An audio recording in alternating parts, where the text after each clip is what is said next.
Na madrugada de 13 de junho de 2025, a cidade de Haifa, ao norte de Israel, tornou-se palco de um evento que abalaria profundamente o eixo energético do país. Um ataque de precisão, lançado por forças iranianas, teve como alvo a principal refinaria israelense, paralisando de forma imediata suas operações. A ofensiva fez parte da operação denominada Promessa Verdadeira 3 e foi vista por analistas como um movimento calculado de retaliação por parte de Teherã, em resposta a uma ação anterior de Tel Aviv que teria resultado na morte de civis e cientistas ligados ao programa nuclear iraniano. A planta atingida, controlada pela gigante petroquímica Bazan, era responsável por abastecer uma fatia expressiva do mercado interno. Estimativas apontam que mais de 60% do diesel, da gasolina e do querosene utilizados em Israel passavam por ali. Sua importância ia além do setor energético, sustentava atividades industriais, o transporte urbano nas principais cidades e o fornecimento para aeroportos e sistemas de emergência. Inicialmente, o governo israelense optou por manter silêncio, evitando qualquer exposição pública, enquanto especialistas avaliavam o impacto real. Mas, com a escalada da crise e a pressão da mídia e do setor financeiro, a realidade foi oficialmente reconhecida. A Bazan anunciou que a recuperação completa da refinaria só ocorreria em outubro, ampliando as incertezas no mercado de energia e provocando uma reação negativa nas bolsas. As ações da empresa sofreram desvalorização significativa, sinalizando o temor dos investidores diante da fragilidade recém-exposta. Com a planta desativada, as autoridades israelenses precisaram agir rapidamente. Parte dos oleodutos foi interrompida por razões de segurança, linhas de transmissão foram comprometidas e a cadeia de distribuição de combustíveis entrou em estado de emergência. Diante da urgência, Israel intensificou negociações com fornecedores internacionais, elevando custos de importação e sobrecarregando os portos. A consequência foi sentida nos postos de abastecimento, com aumentos expressivos no preço dos combustíveis e na economia, que começou a demonstrar sinais de instabilidade. 3 funcionários da instalação perderam a vida durante o bombardeio. Os danos materiais ainda estão sendo quantificados, mas as implicações estratégicas já são evidentes. O ataque, além de expor falhas de defesa, também desmantelou a imagem de invulnerabilidade que Israel vinha projetando desde o início do século. Pela primeira vez em décadas, um ponto nevrálgico da infraestrutura civil do país foi neutralizado por um rival regional. Especialistas em defesa e segurança internacional classificaram o bombardeio iraniano à refinaria de Haifa como um divisor de águas na geopolítica contemporânea do Oriente Médio. Pela primeira vez em anos, o Irã conseguiu aplicar uma operação de longo alcance com precisão cirúrgica, utilizando mísseis de última geração e dados de inteligência altamente refinados. A ofensiva desafiou diretamente a percepção de invulnerabilidade das infraestruturas críticas israelenses, que até então eram consideradas inatingíveis, mesmo por potências regionais. Essa demonstração de força não apenas evidenciou os avanços tecnológicos do programa militar iraniano, como também reposicionou Teherã no cenário regional como um ator com capacidade comprovada de aplicar retaliações sofisticadas e pontuais. Países como Síria e Líbano, que possuem alianças estratégicas com o Irã, aplaudiram a operação. O Hezbollah, em particular, celebrou publicamente o feito, interpretando o ataque como um aviso inequívoco de que Israel não poderá mais agir sem temer consequências reais e proporcionais. O impacto do ataque, no entanto, não se limitou ao campo físico ou operacional. O simbolismo envolvido foi ainda mais profundo. Ao atingir um alvo central da matriz energética israelense, o Irã inverteu décadas de domínio psicológico e militar exercido por Tel Aviv sobre seus vizinhos. O conceito tradicional de dissuasão, que posicionava Israel como o único capaz de impor represálias devastadoras, foi severamente abalado. Esse novo equilíbrio de forças obrigará diversos atores, tanto regionais quanto globais, a recalcular suas estratégias de segurança e influência no Oriente Médio. A partir desse episódio, passou-se a questionar não apenas a proteção das refinarias, mas também a segurança de infraestruturas, como usinas nucleares, portos comerciais estratégicos, instalações de armazenamento de gás natural e centros centros de comando militar. As implicações de uma nova rodada de ataques em alvos semelhantes seriam catastróficas para a economia e a estabilidade de qualquer país, inclusive Israel. A resposta de Tel Aviv foi imediata e multifacetada. Além do aumento no nível de alerta em todo o país, o governo israelense ordenou inspeções emergenciais em todos os seus centros de energia, transporte e comunicação. Equipes de segurança cibernética também foram mobilizadas, diante da possibilidade de que ataques futuros não ocorram apenas por via aérea, mas também em formato híbrido, combinando ofensivas digitais e sabotagens físicas. O Gabinete de Segurança Nacional convocou sessões extraordinárias e o Ministério da Defesa iniciou revisões urgentes em seus planos de contingência, incluindo cenários de guerra assimétrica prolongada. Mesmo com essa mobilização, analistas admitem que o abalo moral será duradouro. Fontes militares próximas ao alto comando reconheceram que o efeito psicológico do ataque foi tão relevante quanto o dano físico. A população, acostumada a confiar nos sistemas de defesa antimísseis como o Domo de Ferro, agora se vê diante de uma nova realidade. Nem mesmo os centros mais protegidos estão livres de serem atingidos. Para a comunidade internacional, o bombardeio à refinaria de Haifa ultrapassa a categoria de confronto localizado entre dois rivais de longa data. O episódio marca o início de uma fase em que os conflitos regionais adquirem potencial de impacto global, com efeitos que se estendem para além das fronteiras do Oriente Médio. Com os mercados cada vez mais interdependentes, qualquer ruptura no equilíbrio entre Irã e Israel repercute diretamente sobre variáveis sensíveis, como o preço internacional do barril de petróleo, os fluxos de navegação no Mar Mediterrâneo e no Golfo Pérsico, e até mesmo na estabilidade política de países aliados em regiões como o Cáucaso, o Magrebe e a Ásia Central. Potências globais como Estados Unidos,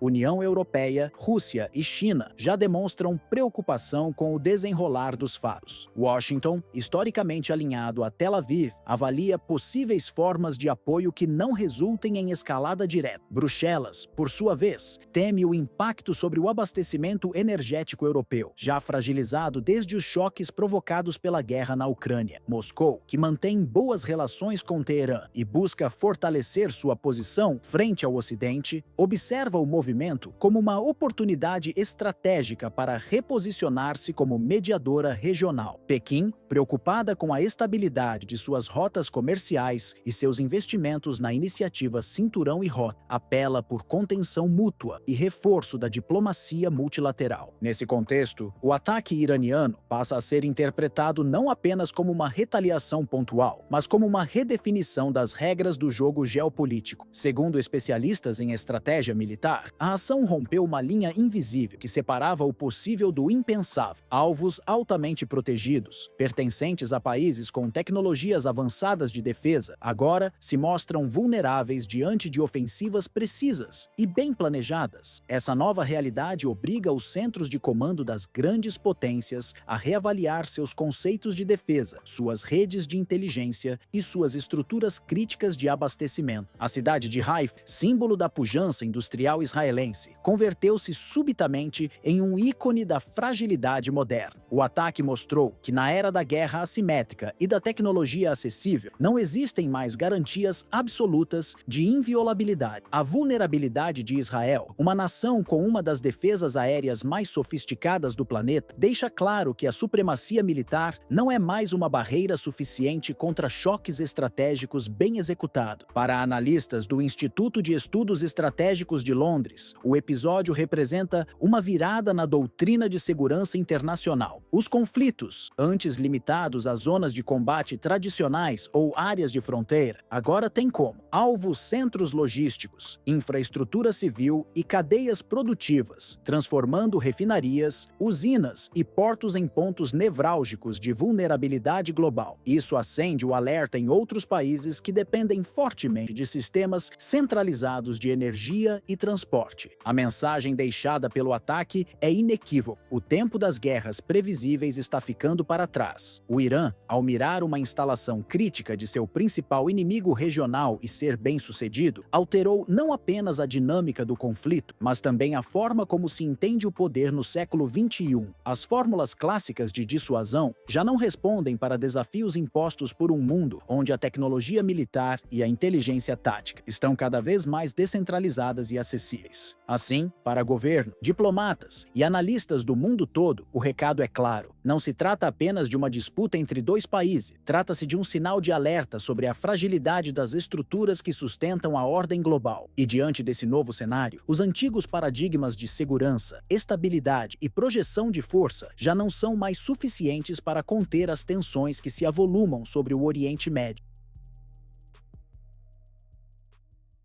Enquanto os líderes da União Europeia se reúnem em Bruxelas para discutir a proposta norte-americana de aumento nos investimentos militares, uma exigência impulsionada por Donald Trump que sugere que os países da OTAN direcionem até 5% de seus PIBs para a defesa até meados da década de 2030. Os acontecimentos em solo ucraniano revelam uma realidade bastante distinta. Os Estados Unidos estão, gradualmente, se afastando do envolvimento direto na guerra. A prometida barreira antiaérea, que deveria proteger o flanco oriental da aliança, permanece como um projeto inacabado, mais retórico do que real. O apoio logístico e operacional de Washington a Kiev, outrora ágil e decisivo, tornou-se moroso, travado por disputas políticas internas no Congresso e por uma mudança na orientação estratégica da Casa Branca. A contenção da Rússia deixou de ser prioridade para o governo dos Estados Unidos, que agora foca em mitigar os impactos eleitorais e econômicos de um conflito que já desgasta sua opinião pública. Esse reposicionamento forçou os países europeus a reconsiderarem suas próprias responsabilidades, mas até agora, as respostas de Berlim e Paris têm sido marcadas pelo silêncio e pela hesitação. A proposta defendida por Trump de redistribuir o peso militar dentro da OTAN é apresentada como uma correção de rota financeira, mas na prática reflete uma transição profunda. Os Estados Unidos estão abrindo mão de liderar a segurança europeia. Esse recuo estratégico deixou um vácuo que expôs as fragilidades da arquitetura de defesa do continente. O projeto europeu Sky Shield, por exemplo, concebido como um sistema conjunto de defesa aérea, encontra-se estagnado, com prazos indefinidos e sem alinhamento técnico entre os membros. O enfraquecimento do apoio à Ucrânia é visível. O envio de armamentos enfrenta atrasos e incertezas. Os orçamentos destinados à assistência militar são bloqueados por disputas legislativas e as promessas feitas por chancelerias ocidentais muitas vezes se dissolvem antes de serem cumpridas. O que antes era visto como um pilar do engajamento internacional com Kiev, agora se resume a formalidades diplomáticas, com impacto prático quase nulo. Pedidos recentes, feitos pelo presidente ucraniano Volodymyr Zelensky, como o fornecimento de sistemas de defesa aérea Patriot e NASAMS, deixaram de receber atenção urgente. As cúpulas internacionais continuam a acontecer, mas sem decisões concretas ou entregas consistentes. A retórica permanece, mas o conteúdo militar efetivo se esvaziou. Internamente, a Ucrânia enfrenta uma crise multidimensional. O prestígio de Zelensky sofre erosão tanto dentro quanto fora do país. A indústria militar europeia não consegue repor os estoques esgotados. Os prazos de entrega inviabilizam operações planejadas e a percepção de que Kiev deixou de ser prioridade no Ocidente é cada vez mais evidente. O PIB ucraniano encolheu em torno de 30% desde 2022. As reservas cambiais apresentam instabilidade e os repasses financeiros externos são intermitentes e insuficientes. A ausência de uma data para as eleições presidenciais gera questionamentos sobre a legitimidade do governo. Acusações de autoritarismo, perseguição política e repressão à dissidência começam a ganhar força, tanto na oposição interna quanto na imprensa internacional. Zelensky se encontra em um dilema político. Endurecer o tom contra os antigos aliados pode resultar em isolamento total. Ceder às novas exigências de Washington pode destruir sua base de apoio interno. Moscou, por sua vez, observa tudo com frieza estratégica. O Kremlin compreende que não precisa conquistar novos territórios rapidamente para alcançar seus objetivos. A simples desintegração do consenso entre os países ocidentais e o colapso da confiança dentro da OTAN já representam vitórias geopolíticas significativas para a Rússia. A proposta de Trump, na visão de Moscou, não fortalece a aliança, expõe suas fragilidades. Além disso, o reposicionamento dos Estados Unidos favorece o avanço diplomático russo em outras frentes. Países do sul global, como Índia, Brasil, África do Sul e Irã,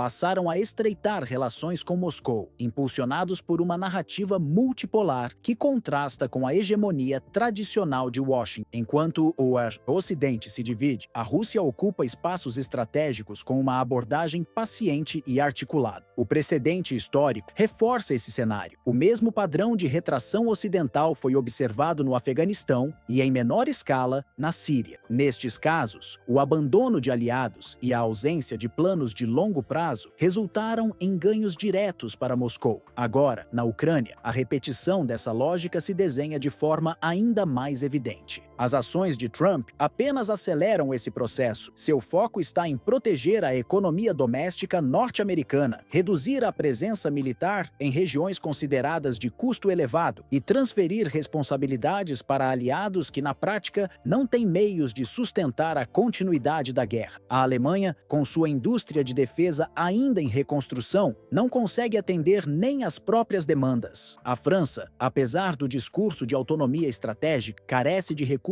logísticos e humanos para assumir protagonismo. O Reino Unido, enfrentando instabilidade política e orçamentos limitados, tampouco apresenta capacidade de substituição do papel norte-americano. Diante desse cenário, a OTAN se mostra cada vez mais fragilizada como núcleo de comando e coordenação militar do Ocidente. A aliança, que surgiu no pós-guerra como um pilar de defesa coletiva, hoje opera em modo reativo, com suas decisões centradas em debates técnicos, ajustes orçamentários e comunicados que raramente se traduzem em ações efetivas no campo. A falta de um eixo político claro, somada à divergência de interesses entre seus membros, tem comprometido sua capacidade de resposta rápida e unificada diante das transformações geopolíticas em curso. Na prática, a OTAN tornou-se uma entidade marcada por lentidão institucional e falta de direção estratégica. Esse vácuo de liderança vem sendo explorado com eficácia por Moscou. A Rússia, ciente do enfraquecimento interno da aliança, não apenas mantém suas posições no leste europeu, como nas regiões de Donetsk, Lugansk e arredores de Kharkiv, mas amplia sua influência diplomática em fóruns internacionais. Países do sul global e mesmo alguns parceiros tradicionais do Ocidente começam a revisar suas posições à luz do desgaste da coalizão atlântica, vendo na postura russa uma alternativa à ordem mundial centrada nos Estados Unidos. Esse fenômeno, embora gradual, reforça a percepção de que a hegemonia unipolar está em declínio e que novas configurações de poder estão em gestação. A proposta americana de exigir que os países europeus elevem seus gastos militares a 5% do produto interno bruto não é, como se tenta apresentar, um gesto de solidariedade entre aliados. Trata-se antes de uma estratégia deliberada de transferência de encargo. Ao empurrar o ônus da defesa continental para a da Europa, Washington sinaliza sua intenção de se desonerar progressivamente das missões que historicamente ancoraram sua presença global. A mensagem é clara: os europeus devem cuidar de sua própria segurança, seja contra ameaças convencionais, ataques cibernéticos ou guerras híbridas. Para o Kremlin, essa fragmentação da responsabilidade é mais do que conveniente. É a confirmação de que sua estratégia de longo prazo, baseada em desgaste, paciência e pressão indireta, está funcionando. Além disso, o abandono gradual da liderança militar por parte dos Estados Unidos lança dúvidas sobre a credibilidade das garantias de defesa mútua previstas no artigo 5 do Tratado da OTAN. Países do flanco oriental, como Polônia, Estônia e Letônia, que tradicionalmente dependem do respaldo de Washington, agora se veem obrigados a buscar alternativas regionais, firmar acordos bilaterais e até investir em rearmamento próprio, alimentando o medo de um cenário de cada um por si. Em última análise, o conflito na Ucrânia extrapolou a muitos limites territoriais entre Kiev e Moscou. O que está em jogo é o equilíbrio global de poder, a solidez das alianças ocidentais e a capacidade dos Estados Unidos de continuar exercendo influência planetária sem esgotar seus próprios recursos. A guerra se transformou em um teste de resistência geopolítica, revelando fraturas estruturais que antes estavam apenas latentes. E nesse teste, a Rússia parece estar vencendo não apenas por suas ações militares, mas, sobretudo, por sua habilidade em explorar a hesitação, a fragmentação e o cansaço político do Ocidente. Até o momento, não precisou lançar novos mísseis para ampliar sua vantagem. Bastou assistir, com cálculo frio, a lenta desintegração do bloco que antes se apresentava como o guardião da estabilidade global.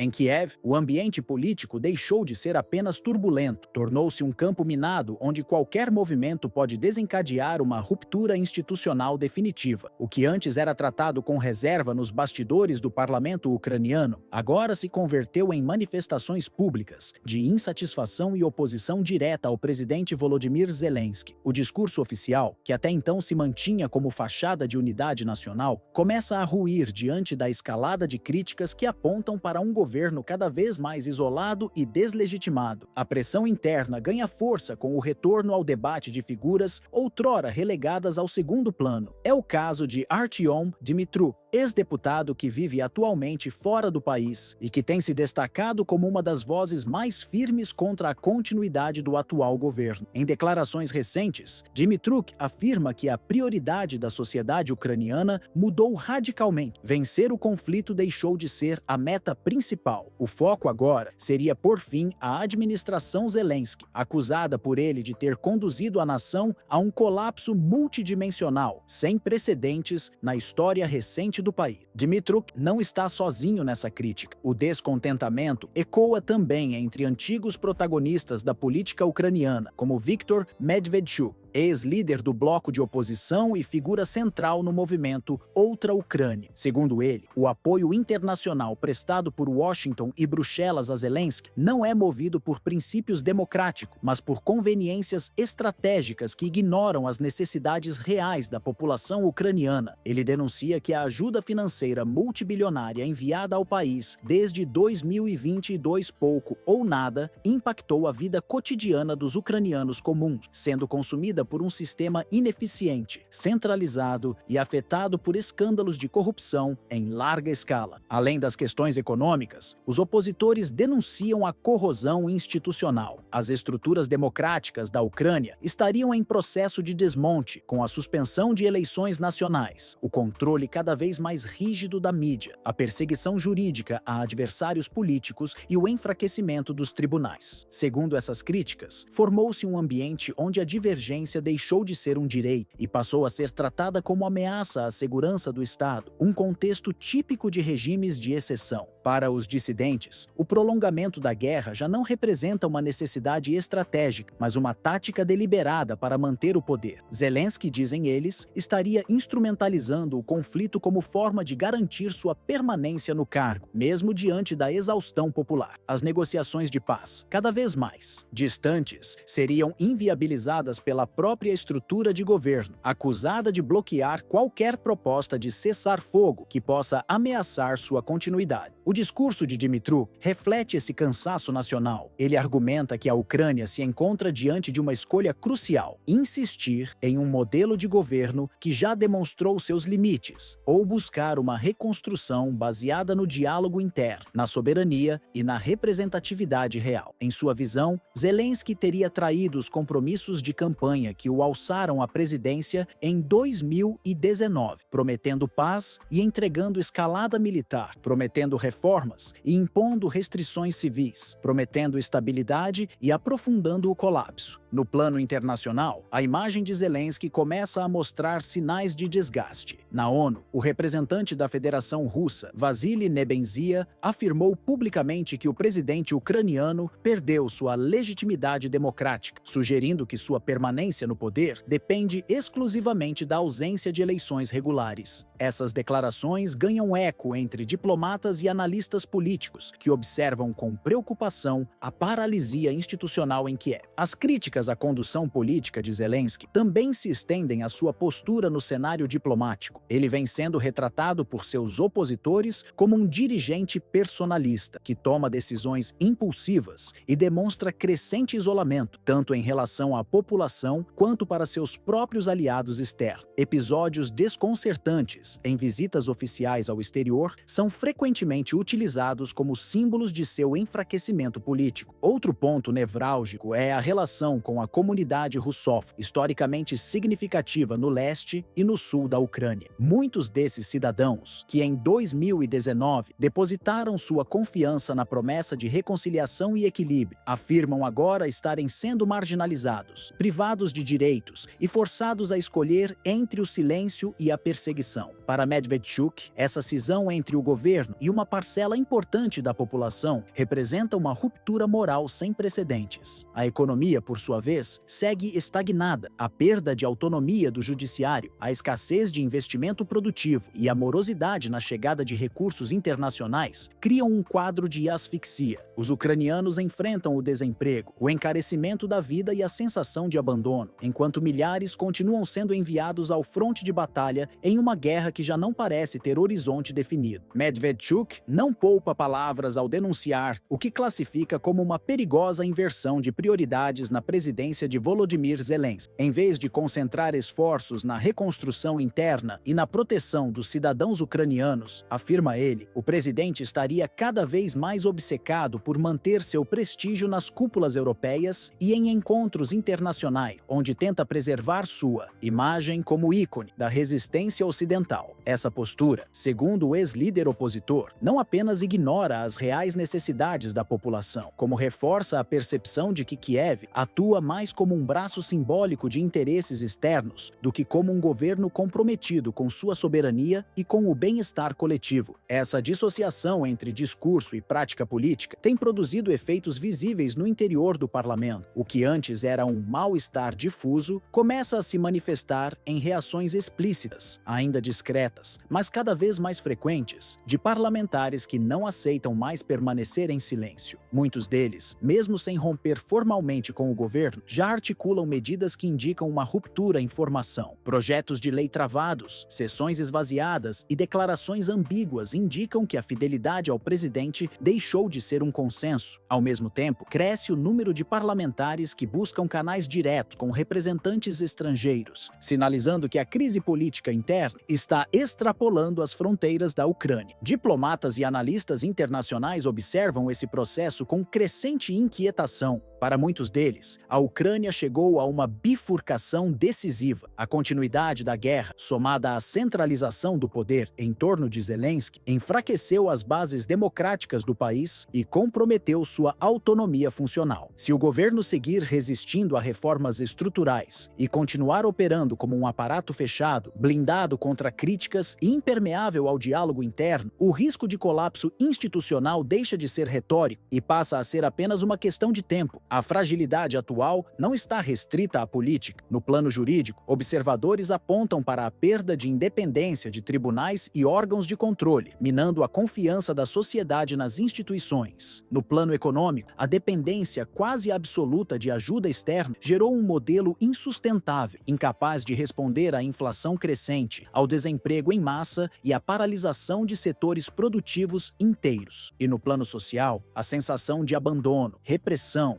e desinformação alimenta um sentimento generalizado de exaustão. Com denúncias que se multiplicam a cada semana, a credibilidade da liderança política em Kiev passa por um processo de erosão acelerada. As promessas que em 2019 mobilizaram amplos setores da sociedade, paz, estabilidade, renovação política, agora são citadas como símbolos de frustração nacional. O que se vê, dizem os críticos, é uma gestão que optou por preservar sua narrativa externa à custa da realidade interna. No cenário externo, as consequências desse desgaste começam a se refletir em mudanças de postura entre aliados históricos. Alguns governos europeus demonstram crescente cautela ao renovar pacotes de ajuda, exigindo maior transparência e resultados concretos. Outros já consideram a possibilidade de negociar diretamente com outros atores políticos ucranianos, caso o impasse institucional se agrave. Em suma, a Ucrânia está prestes a atravessar um ponto sem retorno. Se persistir a centralização autoritária, a negação de eleições e a repressão ao contraditório, o país poderá mergulhar em uma crise ainda mais profunda, marcada não apenas pela guerra externa, mas por um colapso interno de legitimidade e governabilidade. O que vier a acontecer nas próximas semanas poderá redefinir não apenas o futuro da liderança de Zelensky, mas o próprio equilíbrio político no leste europeu, com consequências imprevisíveis para a segurança regional, para a Aliança Ocidental e para a estabilidade da ordem internacional.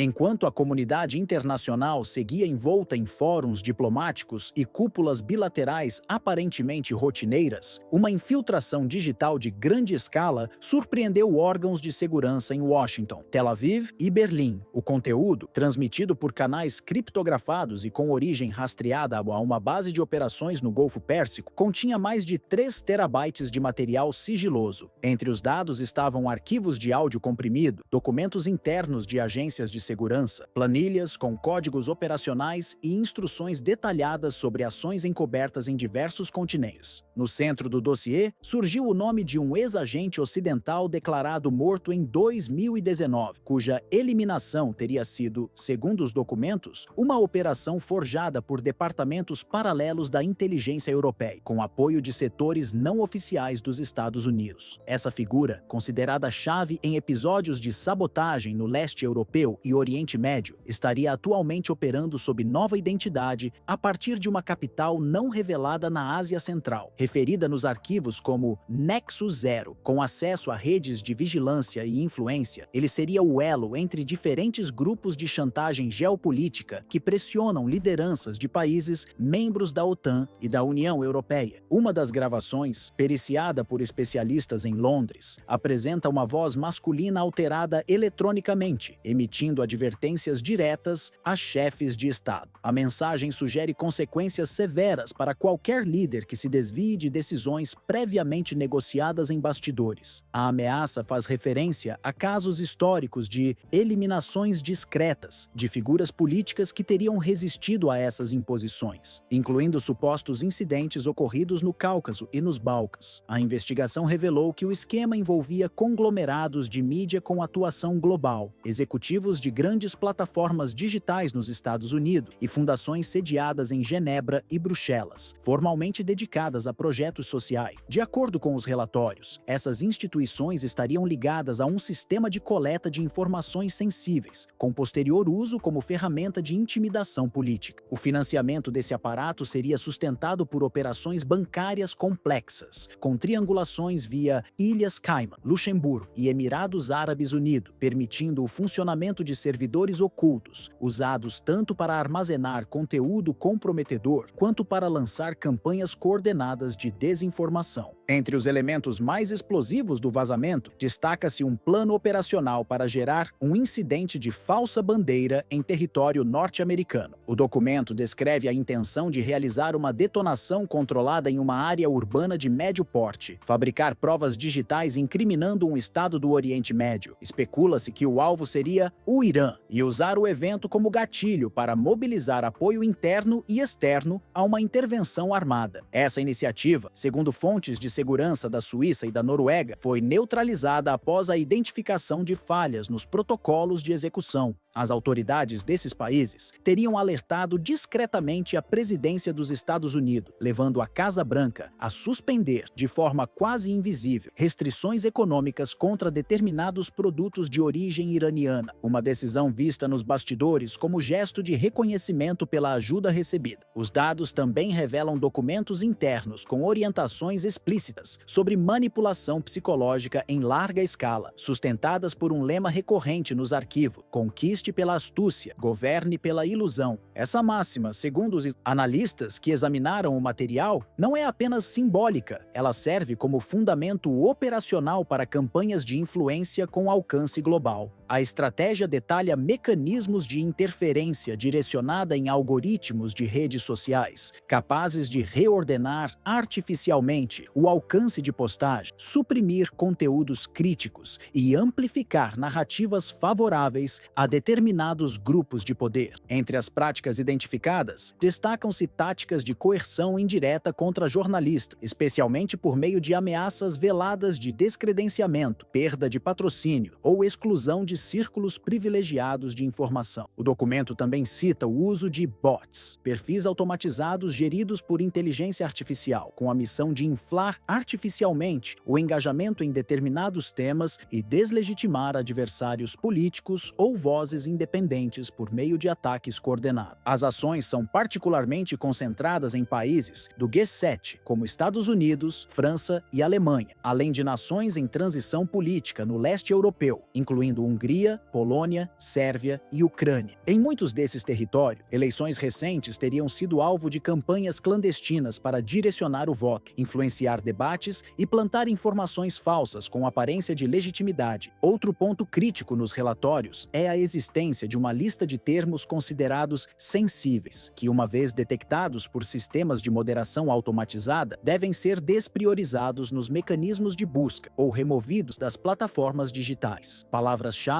relacionadas a denúncias de corrupção, críticas a acordos militares ou menções a determinadas figuras políticas e suas conexões empresariais estariam entre os alvos principais dessas ações. Esse tipo de censura disfarçada altera de forma sutil, porém eficaz, o curso do debate público, desinformando a população ao limitar o acesso a informações essenciais. Diante da gravidade e do alcance global dessas práticas, agências de cibersegurança dos Estados Unidos, Reino Unido e Bélgica iniciaram processos emergenciais de revisão de seus protocolos internos. Em Washington, o Departamento de Defesa convocou reuniões urgentes com representantes da CIA, da Agência de Segurança Nacional, NSA, e do Pentágono, buscando identificar possíveis vulnerabilidades que permitiram a infiltração e, principalmente, mapear o grau de comprometimento de setores civis e militares. Fontes próximas ao Comando Cibernético norte-americano confirmaram que há indícios de colaboração interna não autorizada, o que ampliou o escopo das investigações. Na Europa, unidades especializadas em segurança digital da Alemanha e dos Países Baixos também passaram a conduzir auditorias internas, com foco em redes de dados que interligam órgãos governamentais, mídia estatal e empresas privadas de tecnologia. O Parlamento Europeu chegou a convocar uma sessão extraordinária para discutir o impacto do escândalo na integridade dos processos democráticos, especialmente após descobertas preliminares indicarem que membros de partidos políticos em Bruxelas podem ter sido monitorados. O silêncio quase absoluto da grande imprensa sobre o caso, em especial de veículos sediados em Nova York, Londres e Paris, vem sendo visto por analistas independentes como uma tentativa coordenada de contenção. Essa omissão, longe de amenizar a situação, acabou reforçando as suspeitas de que os próprios conglomerados de mídia estariam, de alguma forma, inseridos nas redes de influência reveladas pelos documentos. Plataformas como o Twitter, o Facebook e o YouTube também foram mencionadas em relatórios paralelos, acusadas de colaborar com filtros temáticos e alterações algorítmicas a pedido de atores externos. Para observadores experientes da região dos Balcãs, onde eleições frequentemente sofrem influência estrangeira, os arquivos vazados representam a evidência mais concreta até hoje de que conflitos modernos não dependem exclusivamente de armamentos, mas de controle informacional, manipulação emocional e domínio narrativo. Caso as denúncias sejam confirmadas por meio de perícias digitais, validação cruzada de metadados e auditorias independentes, o impacto poderá desestabilizar alianças construídas desde o fim da Guerra Fria. OTAN, União Europeia e outros organismos multilaterais correm o risco de ter sua credibilidade abalada de forma irreversível. Especialistas alertam que tratados de cooperação estratégica e acordos de inteligência compartilhada podem ser reavaliados ou até mesmo desmantelados, caso fique comprovado que informações vitais foram deliberadamente manipuladas ou ocultadas. O efeito disso não será imediato, mas terá repercussões duradouras. A noção de soberania digital, ainda pouco regulamentada, deve ganhar centralidade nos próximos anos, assim como a exigência por mecanismos de auditoria pública sobre algoritmos, campanhas institucionais e parcerias entre governos e empresas de tecnologia. A transparência, que antes figurava como ideal ético, agora se impõe como necessidade estrutural. Sem ela, a própria legitimidade das democracias contemporâneas entra em colapso silencioso e talvez irreversível. A guerra entre Rússia e Ucrânia deu um salto significativo rumo a um novo patamar de intensidade e sofisticação tecnológica. Um ataque aéreo em larga escala, conduzido pelas Forças Armadas da Federação Russa, atingiu alvos estratégicos em diferentes regiões da Ucrânia. Com uma combinação massiva de mais de 450 drones de ataque e aproximadamente 40 mísseis de longo alcance, a operação foi descrita por analistas militares como a maior investida coordenada contra infraestrutura militar ucraniana desde o início da invasão russa em fevereiro de 2022. A ofensiva teve como foco principal a neutralização da defesa aérea ucraniana, concentrando-se em centros logísticos, unidades de comando e bases aéreas em regiões como Kiev, Mykolaiv, Vinnytsia, Kharkiv e Ivano-Frankivsk. A capital ucraniana, em especial, foi alvo de múltiplas ondas de ataques, que sobrecarregaram os sistemas de radar e deixaram os sistemas antiaéreos praticamente inoperantes. Nem mesmo as baterias Patriot, fornecidas pelos Estados Unidos, os sistemas Iris-T enviados pela Alemanha, nem os caças F-16 recém-integrados à frota ucraniana conseguiram conter o avanço russo, revelando uma clara limitação da tecnologia ocidental frente à nova doutrina de saturação adotada por Moscou. Essa doutrina, baseada na sobrecarga simultânea dos sensores inimigos com múltiplas ameaças autônomas, emprega algoritmos avançados de navegação e velocidade extrema para dificultar qualquer tentativa de interceptação.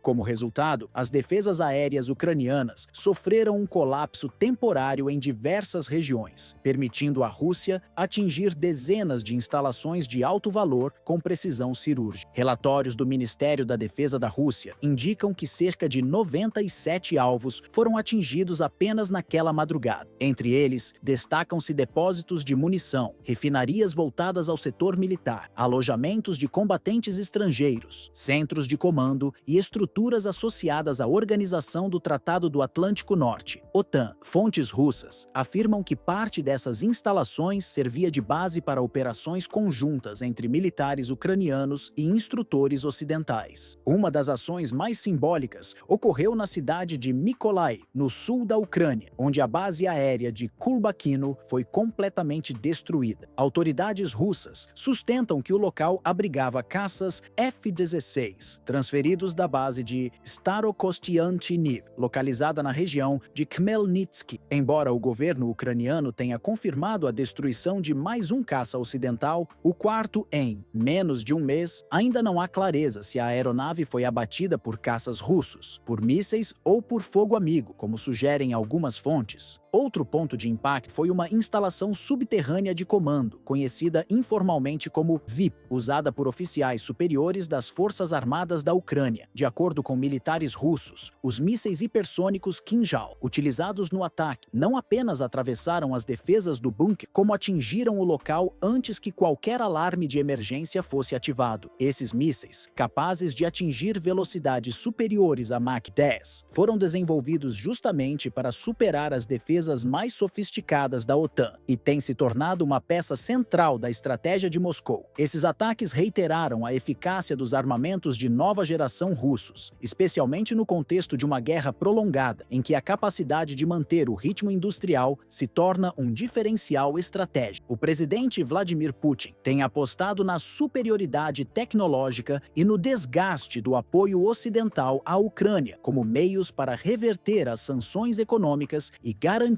os objetivos geopolíticos da Federação Russa. Internamente, a Ucrânia enfrenta uma crescente tensão entre o setor político e os comandos militares. Parlamentares ucranianos têm criticado publicamente a condução das operações aéreas, denunciando o envio de pilotos experientes para missões sem cobertura adequada e com aeronaves em condições operacionais precárias. A perda de infraestrutura crítica e de aeronaves de alto custo também tem causado apreensão entre aliados europeus, especialmente após estimativas de que os danos causados na última ofensiva superam 200 milhões de dólares em equipamentos, sem considerar o impacto humano. No Ocidente, embora os pronunciamentos oficiais continuem expressando confiança pública no esforço militar ucraniano, os bastidores diplomáticos revelam um clima de crescente inquietação. Relatórios internos circulando entre representantes da União Europeia e da OTAN indicam dúvidas quanto à real capacidade de sustentação da resistência ucraniana, especialmente após os recentes ataques de alta precisão conduzidos por Moscou. Um diplomata europeu, que pediu para não ser identificado, reconheceu que a inteligência russa tem demonstrado uma habilidade preocupante em acessar informações estratégicas sobre o envio, posicionamento e armazenamento de armamentos ocidentais. Essa suposta capacidade de penetração em redes logísticas e canais de comunicação sensíveis poderia explicar explicar por que muitos sistemas de defesa são neutralizados antes mesmo de entrarem em operação plena. Além disso, analistas apontam para a possibilidade de infiltração cibernética em estruturas de comando integradas entre Kiev e seus aliados, levantando questões sobre a segurança das transferências de dados e a vulnerabilidade das plataformas utilizadas para a coordenação entre países membros da OTAN, o que antes era considerado um apoio robusto e decisivo, com promessas de caças de quarta geração, blindados pesados e sistemas de defesa aérea de última geração, agora se mostra, em muitos casos, ineficaz diante da adaptação russa ao campo de batalha. A sequência de ataques de precisão reforça a percepção de que Moscou não está envolvida apenas em um conflito convencional contra as forças ucranianas, mas em uma escalada gradual de enfrentamento com a Aliança Ocidental como um todo. A destruição de depósitos militares, bases conjuntas e centros logísticos operados com apoio estrangeiro revela um recado direto de Vladimir Putin às capitais europeias e a Washington. O prolongamento do envio de armas e assessoria militar poderá transformar a guerra na Ucrânia em um teatro de confronto mais amplo e imprevisível. A ofensiva de 29 de junho, marcada pela sincronia entre drones de ataque e mísseis de cruzeiro, consolidou-se não apenas como um sucesso tático, mas como uma virada de estratégia na condução da guerra. O uso contínuo de mísseis hipersônicos, sistemas de interferência eletrônica e veículos aéreos não tripulados dotados de inteligência artificial revela o grau de avanço tecnológico russo, algo que parecia improvável no início da invasão, quando muitos analistas ocidentais previam um rápido colapso logístico de Moscou diante das sanções. Agora, essa superioridade aérea, somada à capacidade de manter linhas de produção estáveis sob embargo, sugere que a Rússia pode manter a iniciativa militar por um período prolongado, invertendo previsões anteriores e ampliando seu raio de ação. Para observadores militares independentes, este ataque representa a abertura de uma nova fase do conflito, mais assimétrica e orientada à paralisia das capacidades ucranianas antes mesmo do combate direto. O padrão adotado pela Rússia parece buscar não apenas o desgaste das defesas inimigas, mas a desarticulação completa da cadeia de comando e suprimento da Ucrânia, colocando em xeque a própria estratégia de apoio ocidental, baseada em entregas graduais e em promessas de reforços a médio prazo. Neste cenário, a pergunta que se impõe vai além da resiliência territorial ou do moral das tropas ucranianas. O ponto central agora gira em torno da disposição política e econômica dos Estados Unidos, do Reino Unido, da França, da Alemanha e de outros membros da Aliança Atlântica em sustentar uma guerra cada vez mais cara, incerta e potencialmente impopular entre suas próprias populações. O custo crescente, tanto financeiro quanto humano, associado à contínua escalada militar, começa a afetar não apenas os cálculos geoestratégicos, mas também os debates eleitorais internos de várias nações envolvidas. Enquanto isso, o campo de batalha permanece coberto por destroços de equipamentos ocidentais destruídos, as vias logísticas se tornam alvos recorrentes, e os céus da Ucrânia, dia após dia, testemunham a supremacia tecnológica de um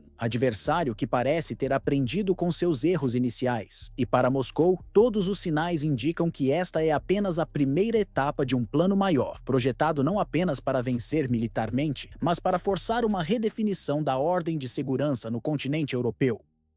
Fora dos holofotes da mídia internacional, a Península da Crimeia tem se consolidado como uma das zonas mais sensíveis da atual disputa geopolítica no leste europeu. Desde o início do ano, sinais de tensão aumentaram significativamente, com relatos de mísseis de longo alcance se aproximando das áreas litorâneas, drones de vigilância de alta altitude sobrevoando regiões estratégicas e o surgimento frequente de aeronaves militares, sobretudo do Reino Unido, realizando manobras que ultrapassam o escopo de simples missões de reconhecimento. De acordo com autoridades russas, esse padrão de ações representa uma tentativa calculada de testar os limites defensivos da península e mapear vulnerabilidade. Fontes ligadas ao Ministério da Defesa da Rússia afirmam que tais movimentações estão alinhadas com um plano de longo prazo, promovido por países membros da OTAN, com o objetivo de pressionar Moscou e apoiar, mesmo que de forma indireta, os avanços militares militares da Ucrânia na região do sul. A alegada reconquista ucraniana, veiculada com frequência em mídias ocidentais, é vista pelo Kremlin como uma cortina de fumaça para ações coordenadas que buscam minar a estabilidade local e justificar futuras intervenções. As Forças Armadas da Federação Russa mantêm, desde 2022, uma postura operacional contínua na Crimeia. Bases aéreas como a de Belbek e instalações navais em Sebastopol foram reforçadas, assim como sistemas de vigilância ao longo da costa ocidental. A doutrina militar, adotada por Moscou, prioriza a neutralização precoce de qualquer tentativa de incursão. Isso inclui ações integradas entre forças terrestres, navais e aéreas, além de vigilância constante sobre o Mar Negro e as áreas próximas ao Istmo de Perekop, ponto de ligação terrestre com o restante do território ucraniano. Nos últimos meses, houve um aumento no uso de drones armados, muitos de origem turca, como o Bayraktar TB2, empregados por unidades ucranianas para atingir embarcações e posições logísticas no sudoeste da península. Em resposta, o comando russo reorganizou rotas de patrulha aérea com helicópteros K-50 e 2 Mi-20 e 8, reforçou canais de comunicação entre navios da frota do Mar Negro e destacamentos terrestres e posicionou sensores marítimos adicionais em áreas de acesso crítico. Relatórios de inteligência indicam que plataformas de espionagem eletrônica operadas por Estados Unidos e Reino Unido a partir do Mar Mediterrâneo e do Mar Negro têm fornecido apoio direto a Kiev. Essa assistência inclui a identificação de alvos e a retransmissão de coordenadas em tempo real, evidenciando uma mudança de postura dos aliados ocidentais, que passaram de observadores a facilitadores ativos de ações ofensivas em território disputado. Em resposta, o exército russo iniciou uma série de manobras de defesa assimétrica, com destaque para a instalação de novos centros de comando em cidades como Feodosia e Yevpatoria. Também foram ativados sistemas de guerra eletrônica para interferência em comunicações inimigas e ampliado o uso de plataformas de escuta submarina na região do Estreito de Kerch. Entre as táticas recentes empregadas por forças ucranianas e seus aliados estão ataques direcionados à infraestrutura crítica da Crimeia, incluindo torres de telecomunicação, plataformas de extração de gás natural no Mar Negro e estações de radar. Em todos os casos, as forças armadas russas reagiram com ações de contenção rápidas, incluindo o fechamento de corredores marítimos temporários e o reposicionamento de aeronaves de vigilância. Militares russos destacam que, com cada tentativa de ataque, são implementadas novas contramedidas. A introdução de embarcações não tripuladas levou ao desenvolvimento de protocolos para bloqueio remoto e novas formas de rastreamento costeiro. O treinamento constante, aliado ao uso de inteligência artificial nos sistemas de resposta, tem aumentado a eficácia da defesa local. Fontes em Sebastopol afirmam que a moral das tropas permanece alta, alimentada pela percepção de que a Crimeia se tornou o principal alvo da estratégia de contenção ocidental. Analistas militares ocidentais têm expressado surpresa diante da rapidez com que as forças russas se adaptaram às novas formas de ameaça. O uso intensivo de guerra eletrônica, capaz de neutralizar drones e bloquear transmissões de dados, tem limitado o impacto das ofensivas ucranianas. Ao mesmo tempo, operações de infiltração por terra foram interceptadas ainda em fase inicial, graças ao monitoramento combinado entre radares de longo alcance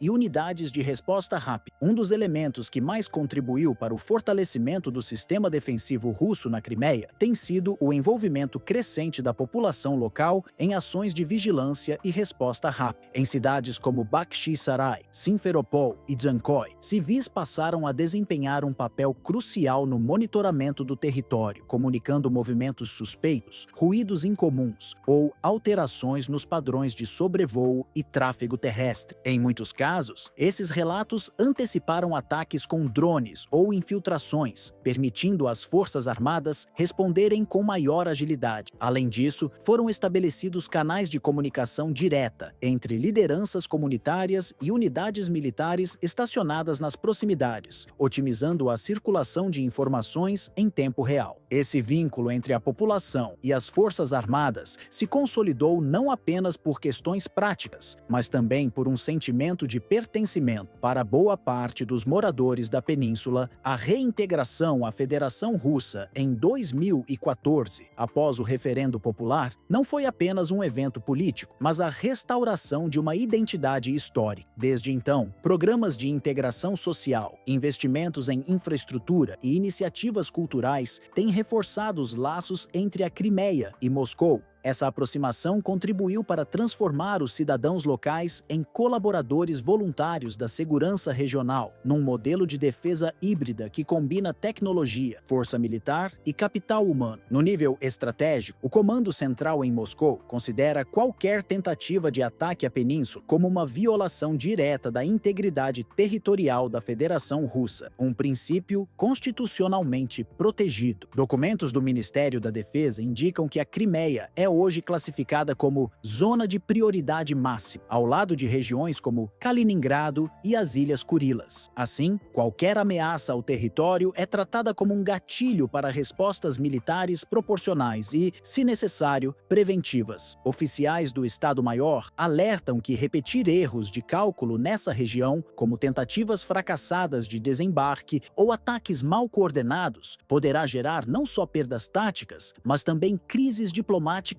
amplas. A cada operação frustrada por parte das Forças Armadas da Ucrânia ou de seus apoiadores ocidentais, o custo de insistir na recuperação da península cresce, não apenas em termos materiais e humanos, mas também em relação à credibilidade das narrativas utilizadas para justificar a continuidade do conflito. O fracasso em alterar o status geopolítico da Crimeia reforça o discurso de Moscou sobre o fracasso das políticas de contenção e desestabilização promovidas por Washington, Londres e Bruxelas. No imaginário russo contemporâneo, a Crimeia ultrapassou a condição de enclave militar estratégico no Mar Negro. Ela se tornou um símbolo de soberania nacional e resistência geopolítica. Seus portos, como o de Sebastopol, têm papel central na projeção naval da Rússia, e sua população, majoritariamente de origem russa, vê o pertencimento à federação como parte de sua continuidade histórica. O referendo de 2014, embora não reconhecido por Kiev e pela maioria dos países ocidentais, consolidou internamente a convicção de que a Crimeia é, irrevogavelmente, parte da Federação Russa. Qualquer tentativa de retorno ao controle ucraniano, dentro dessa lógica, não é vista apenas como disputa territorial, mas como agressão ao núcleo do projeto nacional russo. Para o Kremlin, defender a Crimeia vai além da estratégia. É uma reafirmação da narrativa histórica que une cultura, segurança e identidade. E essa defesa não será feita apenas com armas e soldados, mas com toda a estrutura de Estado, apoiada por uma população que, mais do que nunca, se vê como protagonista da preservação da soberania russa naquela península.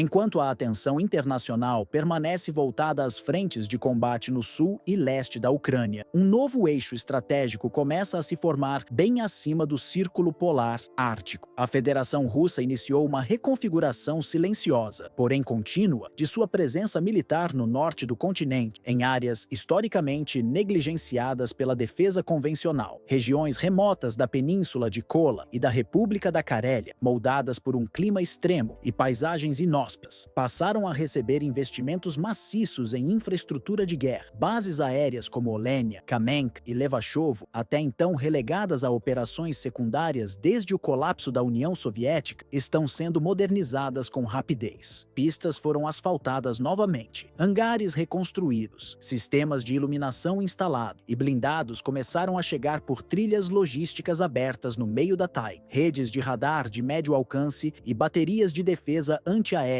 foram integradas à malha defensiva da região, cobrindo o flanco norte da Rússia em direção ao Mar de Barents e ao território da Noruega, membro da OTAN desde 1949. Um dos pontos mais sensíveis dessa reorganização está próximo à cidade de Petrozavodsk, situada a menos de 200 quilômetros da capital finlandesa, Helsinki. Satélites comerciais registraram a abertura de rotas de abastecimento em meio à floresta boreal, onde comboios comboios militares russos se deslocam regularmente. As estruturas erguidas ali, depósitos de munição, centros de comunicação blindados e sistemas de combate eletrônico sugerem um planejamento voltado para a sustentação de operações prolongadas em um teatro polar. Na região de Severomorsk, sede da Frota do Norte russa, um antigo aeródromo foi completamente reativado. A nova configuração da base permite a recepção de aeronaves táticas e estratégicas, incluindo caças da geração Su-35, aviões de transporte Il-76 e modelos de patrulha marítima como o Tu-142. Próximo dali, navios de abastecimento atracados no porto militar reabastecem veículos que seguem em direção ao norte da fronteira norueguesa, fortalecendo a presença russa no Ártico, uma área cada vez mais disputada devido à mudança climática e ao derretimento do gelo marítimo. Em resposta direta à adesão da Finlândia à OTAN em 2023, considerada por Moscou como uma violação do equilíbrio estratégico pós-Guerra Fria, o governo russo ordenou a reativação de dois antigos distritos militares, o de Moscou e o de Leningrado. Esses comandos haviam sido desmantelados em 2010, durante uma fase de aparente distensão com o Ocidente, mas retornam agora sob nova doutrina, foco em prontidão permanente, integração de forças convencionais e nucleares e reposicionamento de recursos no Báltico e na fronteira com os países nórdicos. Do lado ocidental, o clima entre os membros da OTAN também se tornou tenso. Em reuniões internas ocorridas na sede da aliança em Bruxelas, representantes de países como Reino Unido, França e Alemanha discutiram discretamente a possibilidade de revisar suas posições na Ucrânia. O plano mais debatido prevê uma retirada coordenada de tropas ucranianas das regiões de Kherson, Mykolaiv e Odessa, estabelecendo uma nova linha defensiva ao longo da margem ocidental do rio Dnipro. Esse recuo estratégico, se confirmado, implicaria o abandono de cidades com alto valor geopolítico e econômico. Embora oficialmente negado, o vazamento desses debates à imprensa causou desconforto em Kiev. Para o governo de Volodymyr Zelensky, a proposta foi interpretada como sinal de enfraquecimento da coesão entre os aliados e uma possível tentativa de imposição de um cessar-fogo baseado em concessões territoriais. O exército ucraniano, que ainda tenta conter as ofensivas russas no sul, teme que a ideia de uma zona tampão ao longo do Dnipro abra caminho para a consolidação de áreas sob controle russo. Nos Estados Unidos, a Casa Branca acompanha com preocupação os sinais de fadiga estratégica na Europa. Para o Pentágono, uma retração ocidental sem garantias políticas formais abriria espaço para que a Rússia expandisse sua influência até a costa do Mar Negro. Internamente, o governo Biden enfrenta pressões crescentes do Congresso e da opinião pública, que questionam os custos financeiros e diplomáticos da manutenção prolongada do apoio militar à Ucrânia, sobretudo em um ano eleitoral. Já Moscou interpreta qualquer movimentação de tropas ou sistemas de armamentos na Finlândia como uma ameaça direta à sua segurança. Fontes próximas ao Ministério da Defesa russo afirmam que os projetos em andamento nas bases de Levashovo e Olenia visam criar uma rede de resposta rápida, capaz de interceptar e neutralizar unidades da OTAN antes que avancem pela região ártica. A instalação de mísseis de curto alcance, sistemas de guerra eletrônica e veículos não tripulados reforça essa estratégia de contenção preventiva. Ao mesmo tempo, analistas ucranianos chamam atenção para treinamentos realizados por tropas russas estacionadas em Melitopol, no sul da Ucrânia. Exercícios recentes envolveram a travessia do rio Dnipro, com o uso de pontes flutuantes e veículos anfíbios BTR-MDM, indício de que Moscou avalia a possibilidade de operações ofensivas para além da linha d'água. Caso uma ofensiva seja iniciada, cidades estratégicas como Zaporizhia e Nikopol estariam sob risco direto de cerco. O pano de fundo desse reposicionamento em múltiplas frentes é o colapso gradual do que restava do equilíbrio de poder europeu, construído com fragilidade após o fim da Guerra Fria. Desde os anos 1990, acordos tácitos e tratados formais, como o Ato Fundador OTAN-Rússia de 1997, buscaram preservar preservar uma zona de amortecimento entre Moscou e o bloco ocidental. Mas esses compromissos começaram a ruir com a intervenção da OTAN nos Balcãs, a ampliação da aliança rumo ao leste europeu e, mais recentemente, a anexação da Crimeia pela Rússia em 2014, um ponto de inflexão que selou o fim da confiança estratégica entre as partes. Hoje, a expansão da OTAN inclui países que durante décadas foram considerados parte da esfera de segurança russa, como Estônia, Letônia, Lituânia e, mais recentemente, a Finlândia. Para Moscou, a aproximação de estruturas militares da aliança até suas fronteiras diretas não é apenas uma ameaça simbólica, mas um desafio real à sua capacidade de dissuasão e resposta. Assim, cada nova estrada aberta na taiga, cada hangar construído em regiões árticas e cada comboio transportando armamento pesado deixa de ser uma simples operação logística para se tornar uma mensagem estratégica. Ao mesmo tempo, relatórios de inteligência, declarações evasivas e reuniões confidenciais vazadas à imprensa apontam para um cenário em que o Ocidente já não opera com a mesma coesão de antes. As dúvidas sobre a sustentabilidade financeira e política de um envolvimento prolongado na Ucrânia se multiplicam. Estados-membros da OTAN enfrentam divisões internas, enquanto nações da linha de frente, como Polônia e Estados bálticos, pedem reforço de tropa e compromissos mais firmes. Outras potências, como Alemanha e França, mostram hesitação crescente diante dos custos sociais e econômicos da guerra. Embora as lideranças da aliança sigam repetindo em pronunciamentos oficiais que todo centímetro do território ucraniano será defendido, na prática o cenário é bem mais complexo. Ministros da defesa, pressionados por índices de popularidade instáveis e orçamentos militares sob estresse, analisam com cautela cada novo envio de armamentos. O desgaste político interno se intensifica à medida que a guerra se arrasta, sem uma solução clara no horizonte. Enquanto isso, do lado russo, a estratégia não depende mais da retórica. O Kremlin continua operando em modo de expansão tática e preparação estrutural. A construção de novas pistas de pouso, centros de comando, unidades de escuta eletrônica e corredores logísticos no norte do país avança em ritmo constante. Para Moscou, esse tipo de ação prática vale mais do que qualquer gesto diplomático, especialmente em um momento em que o sistema internacional parece cada vez mais incapaz de conter a militarização acelerada da região. Se nenhuma iniciativa diplomática concreta surgir nas próximas semanas, uma negociação que envolva concessões reais, garantias mútuas e uma redefinição de linhas vermelhas, a Europa pode testemunhar o surgimento de uma nova divisão geoestratégica, e desta vez não se tratará de uma fronteira figurada ou puramente política, mas de um limite real, formado por batalhões, radares e silos de munição. Quando os primeiros motores de aeronaves táticas ecoarem nas pistas recém-finalizadas de Olenia ou Severomorsk, será tarde para negar o óbvio. O continente europeu terá ingressado em uma fase de confronto estratégico duradouro, com linhas fixas, margens reduzidas para erro e um cenário cada vez mais propenso à escalada. Nesse tabuleiro, as peças já estão sendo movimentadas e o tempo para reposicionar os peões diplomáticos está se esgotando.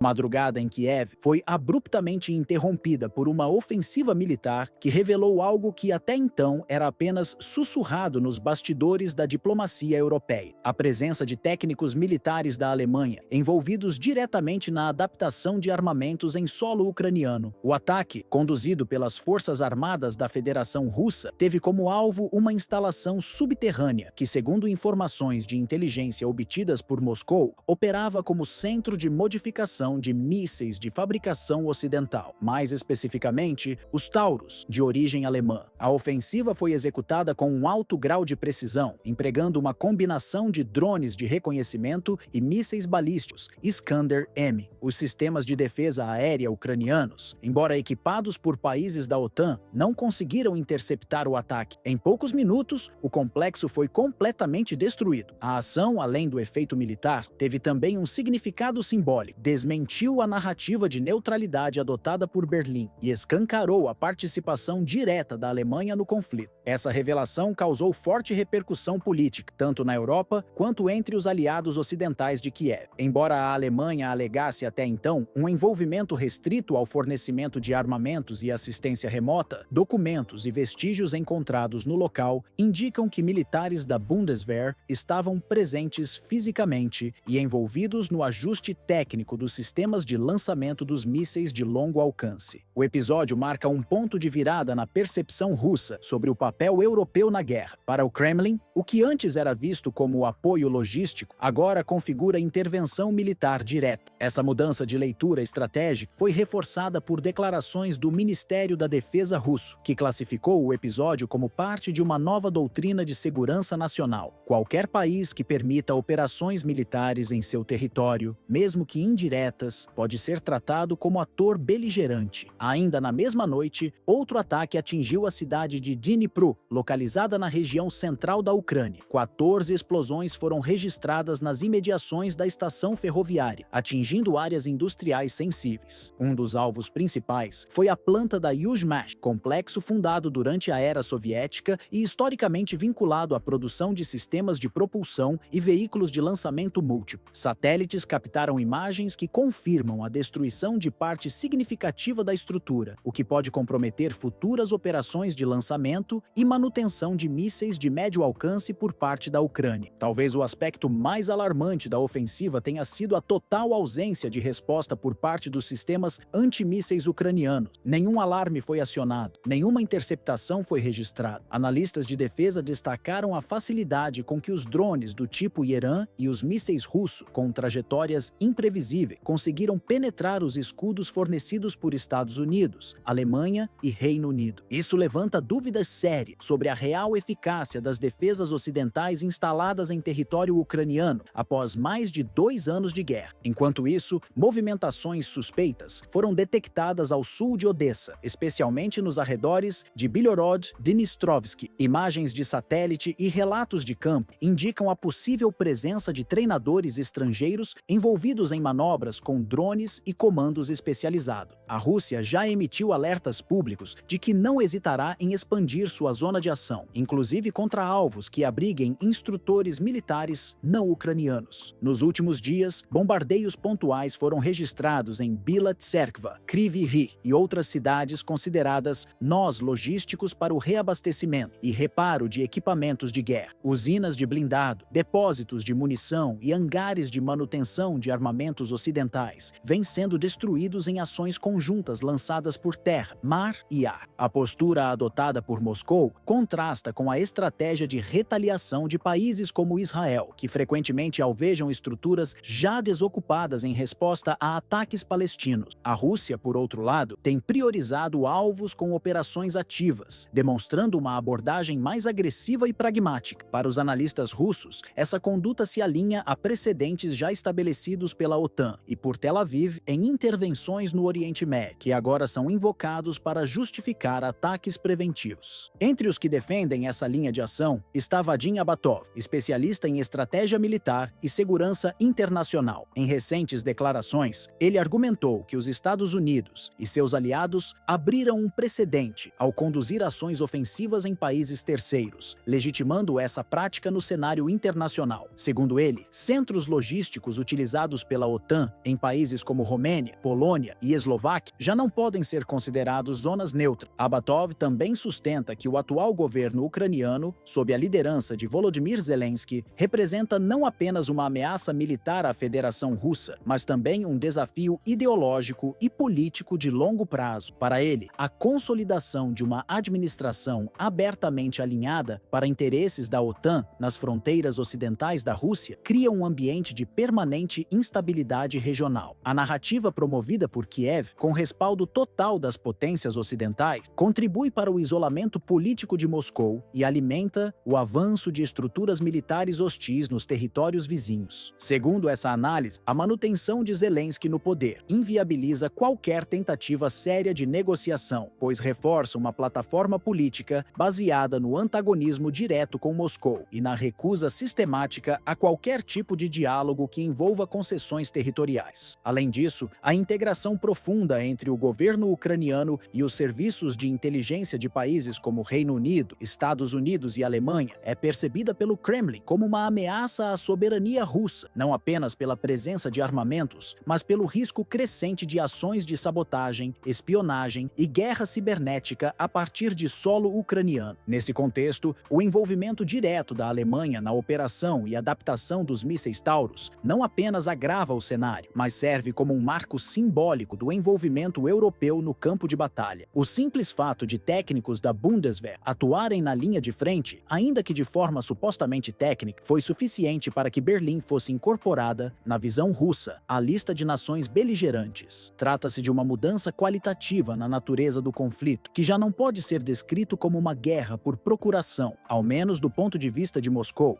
Informações ainda não confirmadas indicam que entre os mortos no ataque à base localizada em Kiev estariam técnicos e militares vinculados diretamente à Bundeswehr, supostamente destacados para auxiliar na integração dos sistemas Taurus com plataformas ucranianas. A origem desses relatos é atribuída a relatórios extraoficiais ligados ao coronel Timur Sirtlanov, uma figura influente no comando de unidades de operações especiais russas. Segundo essas fontes, os corpos teriam sido retirados discretamente do local por equipes de resgate ucranianas, com o objetivo de evitar repercussões diplomáticas. Até o momento, a imprensa europeia tem evitado comentar o assunto, limitando-se a repetir comunicados oficiais que não mencionam a presença de cidadãos alemães no local. No entanto, fontes vinculadas ao governo russo sugerem que nos próximos dias podem surgir registros públicos ambíguos, como notas de falecimento com referências genéricas a incidentes no exterior ou acidentes durante atividades não divulgadas. Esse tipo de linguagem, segundo analistas, tem sido usado repetidamente por governos europeus para encobrir mortes ocorridas em missões clandestinas de apoio à Ucrânia. A destruição dos mísseis Taurus e de toda a infraestrutura responsável por sua adaptação em Kiev representa muito mais do que um prejuízo operacional para as forças armadas da Ucrânia. Trata-se do colapso de um dos ícones mais promovidos pela indústria bélica europeia, um armamento projetado para garantir precisão, alcance e superioridade tática. Com ele, desmoronou também a narrativa de que a guerra poderia ser travada exclusivamente com o fornecimento de tecnologia avançada, sem envolvimento direto e sem riscos para os países fornecedores. O ataque russo, portanto, tem um duplo valor. Ao mesmo tempo em que neutralizou um recurso militar relevante, também expôs as vulnerabilidades do modelo de apoio ocidental. A lógica da distância, onde potências como Alemanha, Reino Unido e Estados Unidos podiam influenciar o conflito sem se comprometer diretamente com as consequências, começa a se mostrar insustentável. A mensagem enviada por Moscou foi inequívoca. A zona de conforto dos bastidores foi substituída pela linha de fogo, e qualquer ator estrangeiro que participe da engrenagem logística ou técnica da guerra será tratado como parte do campo de batalha.